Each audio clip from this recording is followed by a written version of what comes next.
ବଢୁଛି ତାପମାତ୍ରା ଆଉ ସିଝୁଛି ସାରା ଓଡ଼ିଶା। ଟାଣ ଖରା ପାଇଁ ଘରୁ ବାହାରିବା ମଧ୍ୟ କଷ୍ଟ ହୋଇ ପଡ଼ିଲାଣି। ଆଉ ଆରମ୍ଭ ହୋଇଥିବା ଏହି ଗ୍ରୀଷ୍ମ ପ୍ରଭାବରେ ଯଦି କିଛି ବୃଦ୍ଧି ପାଉଛି ସେ ହେଉଛି ଆଖୁ ରସର ଚାହିଦା। ଲୋକେ ନିଜର ତୃଷ୍ଣା ମେଣ୍ଟାଇବାକୁ ପହଞ୍ଚିଛନ୍ତି ଆଖୁ ଷ୍ଟଲ୍ ପାଖରେ। ଆଉ ସମସ୍ତେ ଜାଣନ୍ତି ଯେ ଅଧିକାଂଶ ଆଖୁ ଚାଷ ଭାରତରେ ହିଁ ହୋଇଥାଏ ଏବଂ ବିଶେଷ କରି ଓଡ଼ିଶାରେ ଆଖୁ ଚାଷକୁ ବେଶ ଗୁରୁତ୍ୱ ଦିଆଯାଇଥାଏ। ଆଉ ଆମେ ସମସ୍ତେ ମଧ୍ୟ ଆଖୁ ରସର ସ୍ୱାଦ ସହିତ ବେଶ ପରିଚିତ। ତେବେ ଟାଣ ଖରାରେ ବାହାରକୁ ବାହାରିବା ମାତ୍ରେ ଜଳୀୟ ଅଂଶ କମ୍ ହୋଇଯାଇଥାଏ। ତେଣୁ ଲୋକେ କୋଲ୍ଡ ଡ୍ରିଙ୍କ୍ସ ହେଉ କିମ୍ବା ପଇଡ଼ ପାଣି, ଲେମ୍ବୁ ପୁଦିନା ଜୁସ୍ ହେଉ କିମ୍ବା ଯେକୌଣସି ଫଳରସ ହେଉ ପିଇବାକୁ ପସନ୍ଦ କରିଥାନ୍ତି। ତେବେ ଆଜି ଆମେ ନଜର ପକାଇବା ଗଜପତି ଜିଲ୍ଲା ପାଳାଖେମୁଣ୍ଡିରେ, ଯେଉଁଠି ଡହ ଡହ ଖରା ତାତିରେ ଲୋକଙ୍କ ଶୋଷ ମେଣ୍ଟାଉଛି ଆଖୁ ରସ। ଯାହା ଦୋକାନ ସାମ୍ନାରେ ଲୋକଙ୍କ ଲମ୍ବା ଧାଡ଼ି ହିଁ ପ୍ରମାଣ କରୁଛି ତୁଷାର୍ଥୀଙ୍କୁ କେତେ ପସନ୍ଦ ଆସୁଛି ଆଖୁ ରସ। ଦୋକାନ ସାମ୍ନାରେ ଜମୁଛି ଲୋକଙ୍କ ଭିଡ଼। ମୃଦୁ ପାନୀୟ ଯୁଗରେ ଲୋକେ ଆଖୁ ରସକୁ ଅଧିକ ପସନ୍ଦ କରୁଛନ୍ତି। ଗଜପତି ଜିଲ୍ଲା ସଦର ମହକୁମା ପାଳାଖେମୁଣ୍ଡିରେ ଦିନକୁ ଦିନ ତାପମାତ୍ରା ବୃଦ୍ଧି ପାଇବାରେ ଲାଗିଛି। ବର୍ତ୍ତମାନ ସହରରେ ତାପମାତ୍ରା 38 ଡିଗ୍ରୀକୁ ଛୁଇଁଲାଣି। ଦିନକୁ ଦିନ ତାତି ବଢ଼ିବାରେ ଲାଗିଲାଣି। ଆଖୁ ରସରେ ଶର୍କରା ଥିବାରୁ ଗ୍ଲୁକୋଜର ମାତ୍ରାକୁ ଅଧିକ କରିଥାଏ।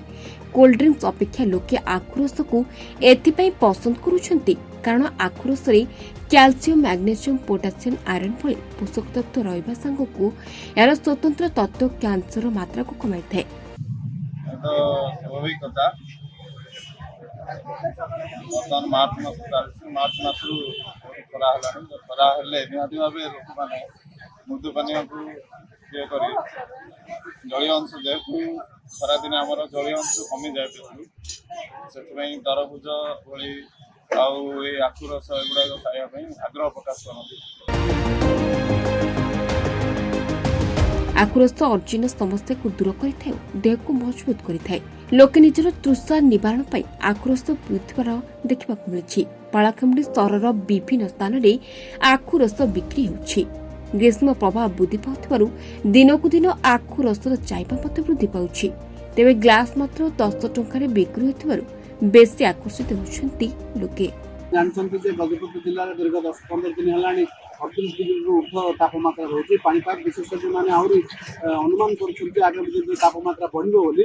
ସେହି ପରିପ୍ରେକ୍ଷୀରେ ବର୍ତ୍ତମାନ ଆପଣ ଦେଖିବାକୁ ପାଉଛନ୍ତି ଗଜପତି ଜିଲ୍ଲାରେ ଯେଉଁ ଆଖୁ ରସ, ଯେଉଁ ଆଖୁକୁ ଆଣିକି ରସ କରି ବିକ୍ରି କରୁଛନ୍ତି, ସେମାନଙ୍କର ମଧ୍ୟ ଚାହିଦା କିଛି ମାତ୍ରାରେ ବଢ଼ିବାରେ ଚାଲିଛି। ଆଖୁ ରସ ପିଇବାରେ ସେମାନେ ଆନନ୍ଦ ଲାଭ କରୁଛନ୍ତି। ତୃଷା ମଧ୍ୟ ସେମାନଙ୍କର ମେଣ୍ଟୁଛି, ଯଦ୍ୱାରା ପଥଚାରୀ କଥା କୁହନ୍ତୁ କିମ୍ବା ସହରକୁ ଯେଉଁ ବ୍ୟକ୍ତିମାନେ କାମ ପାଇଁ ଆସନ୍ତି, ଅଫିସ କାମ ପାଇଁ, ସେମାନେ ମଧ୍ୟ ନିଜର ତୃଷା ମେଣ୍ଟାଇବା ପାଇଁ ଆଖୁ ରସଟିକୁ ବହୁଳ ପରିମାଣରେ ବ୍ୟବହାର କରିଥାନ୍ତି। ସେଇଟା ମଧ୍ୟ ଆଖୁ ମଧ୍ୟ ତିଆରି ଏକ ଚାଷୀଙ୍କ ଦ୍ୱାରା ଉତ୍ପାଦିତ ଦ୍ରବ୍ୟ। ସେଥିରେ ଚାଷୀ ମଧ୍ୟ କିଛି ଦୁଇ ପଇସା ଉପକାର ପାଆନ୍ତି ଏବଂ ଲୋକଙ୍କର ତୃଷା ମଧ୍ୟ ମେଣ୍ଟାଇବାରେ ସାହାଯ୍ୟ ହୁଏ। ଯଦି ସେଇଟା ନଥାନ୍ତା ତାହେଲେ ପଥଚାରୀ କିମ୍ବା ଜନସାଧାରଣଙ୍କର ପିଇବା ତୃଷା ମେଣ୍ଟାଇବାରେ କଷ୍ଟ ହୋଇପାରିଥାନ୍ତା ବୋଲି।